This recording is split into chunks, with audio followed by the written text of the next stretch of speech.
Okay, hi everyone. So on week 7, I'm just talking about macros. So what we're looking at is what are the different types, but also how to adjust your calories without having to count calories. So what I mean on this is if we look at the one that maybe is in the most flux, so your carbohydrates, which are basically your energy. And what I mean by in flux is that if someone plays Gaelic football and plays matches every week and they eat a certain amount of carbs, and another person eats the same amount of carbs but does no exercise, that person may gain weight, or the carbs are maybe not utilized properly and can eventually turn to fat. So what you want to do is you want your carbs to match your training. So when you start new training or go doing a couched 5k run, you should actually increase your carbs a little bit.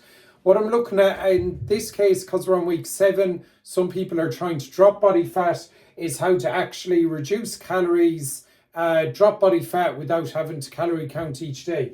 So if we just take a simple example, and I know everyone doesn't eat like this, but it just makes for easy numbers, is if you had porridge in the morning, 60 grams, rice, 80 grams for lunch, and pasta, 100 grams for dinner. If you ate that way for 4 weeks, and 4 weeks after that wanted to do it as your maintenance, and 4 weeks after that wanted to do a fat loss phase, you would eat the same food. You would just change the porridge from 60 to 40, the rice from 80 to 50, and the pasta from 100 to 60.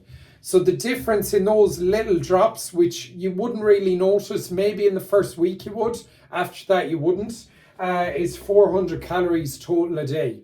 So this is why I keep trying to get people to, when they start the course, get to maintenance calories. So basically up your calories a little bit, or just don't be under eating, and it'll allow you to drop in a few weeks just on these items. So you're basically dropping body fat without doing any diet. It's just tweaking those. Okay, so second one then is protein. This basically for muscle growth and repair. So if you're finding you're sore after training a lot and you've been training a few weeks, it generally might mean you're under eating on your protein a little bit. Guidelines, try not to get too complicated on them. So 1 gram per kilo. So if you weigh 80 kilos, 8 grams of protein minimum is what you should be having. There's generally 20 or 30 grams in a portion, like in a chicken breast. So you can add it up quick enough like that. If you're age 40 to 50 or older, where you do start to lose muscle as you age, you should be increasing this number slightly to 1.2 grams. And if you do a lot of weight training, you lift heavy weights, or you think you do a lot of exercise, or you're running a lot, again, or pick up a couched 5k, you should be nearer to 1.7 grams. So that'll bring that number up a lot, probably 150 grams a day.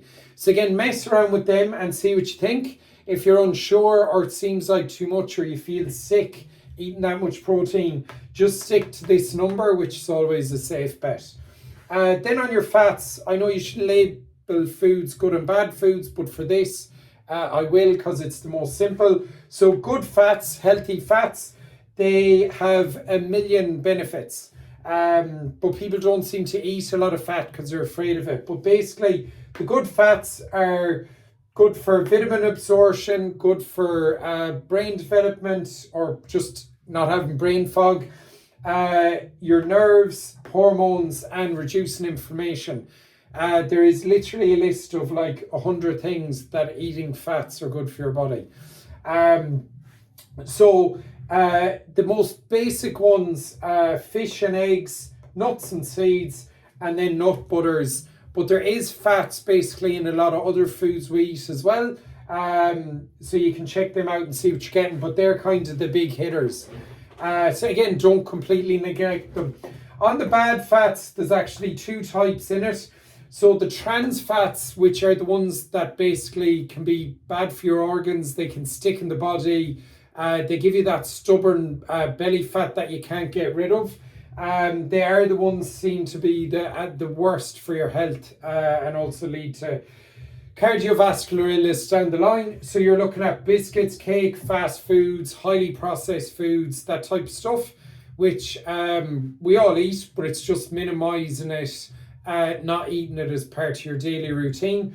And then saturated fats are just ones you need to manage, so they just shouldn't be in large volumes. So in these you have butter, real butter, which I eat, but again, managed quantity. Red meat, again, I would eat maybe once a week. You shouldn't be eating it every day. And then you have cheese. We all have cheese and pork. So those are very high in saturated fats. If your diet is full of those, you'll probably have too much saturated fat in your diet, and it is just harder to burn. So the quantities of those should be just managed.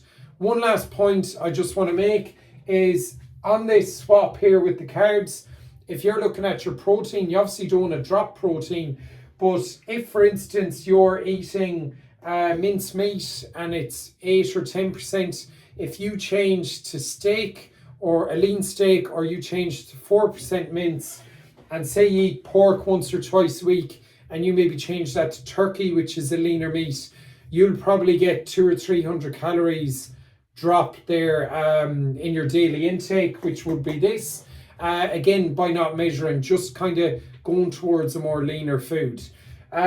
So hope that helps. Give it a go. And again, if you need any help, feel free to send me a message.